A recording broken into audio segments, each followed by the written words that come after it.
Hello बच्चों, आज मैं आपको आईसीएसई बोर्ड क्लास 4th का व्याकरण विषय का चैप्टर वाक्यांश के लिए एक शब्द पढ़ बताऊंगी। तो आइए देखते हैं, पहले इसको समझ लेते हैं। तो जो हम कई शब्दों का जो होता है ग्रुप, उसके लिए कोई भी एक शब्द जब हम यूज करते हैं तो उसे हम क्या कहते हैं? वाक्यांशों के लिए एक शब्द कहते हैं। तो इससे क्या होता है, कई शब्द हमें बोलने नहीं पड़ते हैं और इसके द्वारा ही एक शब्द के द्वारा ही भाषा को और प्रभावशाली हम बना सकते हैं या और भी सरस या सुंदर बना सकते हैं। तो यही होता है वाक्यांशों के लिए एक शब्द। अब देखिए यहाँ पे आपकी बुक में क्या दिया हुआ है।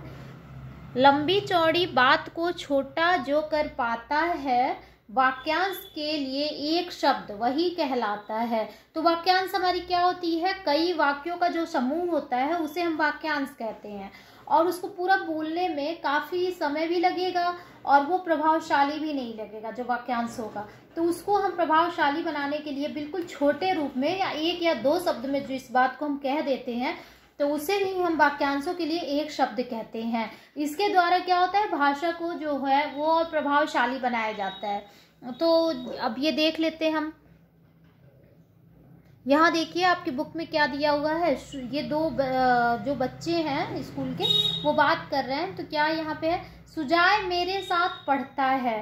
फिर दूसरा देखिए एक शब्द क्या दिया हुआ है यहाँ पे, सुजाय मेरा सहपाठी है। तो ये जो है मेरे साथ पढ़ता है, तो ये क्या है, ये देखने में उतना प्रभावशाली नहीं लग रहा है, लेकिन उसे हम बोल देंगे अगर कि वो मेरा सहपाठी है तो ये काफी छोटे में हमने उसको कह भी दिया एक ही शब्द में, और ये देखने में भी या सुनने में भी काफी प्रभावशाली लग रहा है। यहाँ देखिए हरिनाथ पेड़ पौधों की देखभाल करता है। हरिनाथ माली है, तो यहाँ हमने क्या कहा है, पेड़ पौधों की देखभाल करता है। तो ये काफी लंबा हो रहा है और यहाँ पे दिया हुआ है माली है, तो वही चीजें हैं, माली है बिल्कुल छोटे में हमने कह दिया, सारी बातों को एक ही शब्द में बता दिया। तो ये क्या है, ये देखने में बहुत अच्छा बहुत प्रभावशाली भी लग रहा है, तो इसे ही हम वाक्यांश के लिए एक शब्द कहते हैं। यहाँ देखिए ऊपर बने चित्रों के नीचे दो अलग अलग वाक्य लिखे हैं। पहले वाक्यों में साथ पढ़ने वाले और पेड़ पौधों की देखभाल करने के लिए, दूसरों वाक्यों में क्रमशः सहपाठी और माली शब्दों का प्रयोग किया गया। मैंने आपको बता भी दिया पहले ही, तो वही चीज यहाँ आपकी यहाँ बुक में दिया हुआ है। दोनों उदाहरणों में दूसरे वाक्य अधिक सुंदर और प्रभावशाली लग रही है, मैंने बताया भी है आपको। जब हम अपनी बात को कम शब्दों में अर्थात संक्षेप में कहते हैं यानी छोटे में कहते हैं, संक्षेप का अर्थ होगा छोटे में, तो भाषा अधिक प्रभावी तथा सुंदर और सजीव हो जाती है।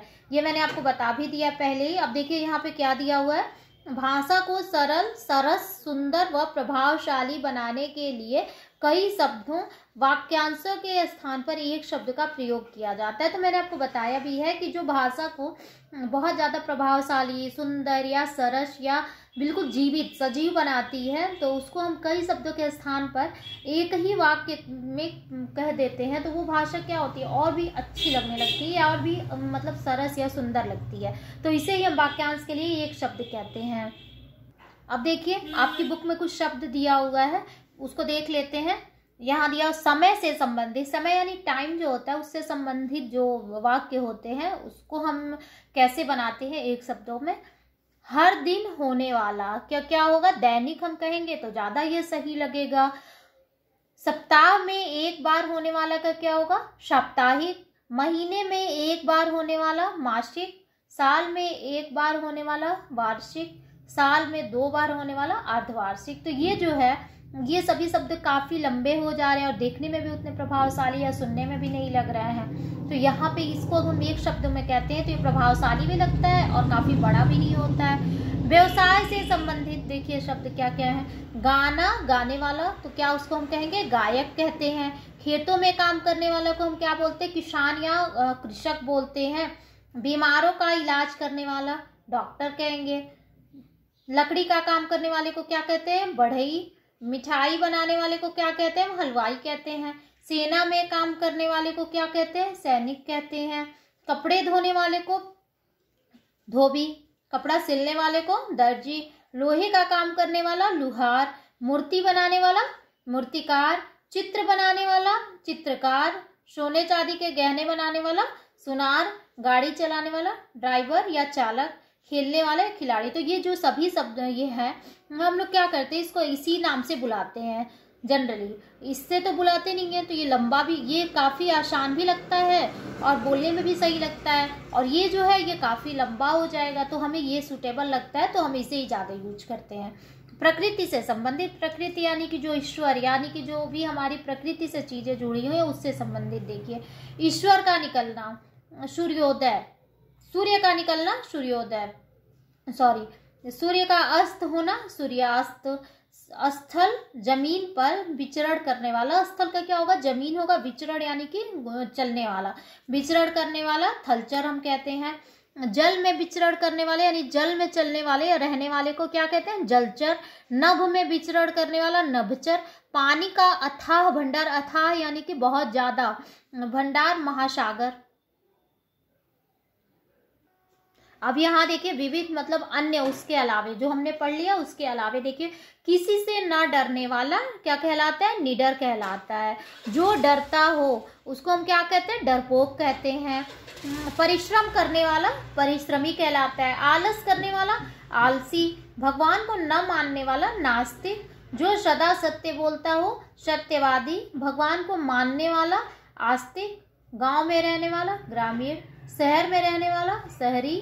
जो कभी ना मरे उसको क्या हम कहते हैं, अमर कहते हैं। मांस खाने वाले को क्या कहा जाता है, मांसाहारी। केवल फल सब्जी खाने वाले को शाकाहारी। दूसरों का भला करने वाले को परोपकारी। जिसके मन में दया हो दयालु। जहाँ ईश्वर के लिए जाते हैं वो क्या है, जहाँ इलाज के लिए जाते हैं अस्पताल। जहाँ पढ़ने जाते हैं उसको क्या कहते हैं, विद्यालय या स्कूल कहते हैं। जहाँ पुस्तकें रखी जाती हैं पुस्तकालय कहते हैं। जहाँ पशु पक्षी रखे जाते हैं उसको क्या बोलते हैं, चिड़ियाघर बोलते हैं। जो अपने देश का ना हो उसको हम क्या बोलते हैं, विदेशी बोलते हैं। जो अपने देश का हो उसको क्या बोलेंगे, स्वदेशी। या अपने देश का है तो उसको देशी भी कहते हैं। तो अब आपने देख लिया है कि जो हम मतलब सारे शब्दों को एक बार में न कह के उतनी बार में उसको एक शब्द में जब हम कहते हैं तो कितना प्रभावशाली और कितना अच्छा भी लगता है। और उसका क्या होता है कि ये एक वेट भी बढ़ जाता है शब्द का, सुनने में प्रभावशाली और अच्छा भी लगने लगता है। तो हम देखिए क्या जाने हैं, यहाँ पे देखिए आपकी बुक में दिया, वाक्यांश के लिए एक शब्द का प्रयोग कम शब्दों में अपनी बात कहने के लिए किया जाता है। ये आप जान भी चुके हैं। इससे भाषा सरल, सरस, प्रभावशाली और सुंदर बनती है। ये मैंने बताया भी आपको। तो ये आपको वाक्यांश के लिए मतलब एक शब्द जो है वो आपको समझ में आया होगा। अब इसको आप अच्छे से पढ़ लीजिएगा। Thank you.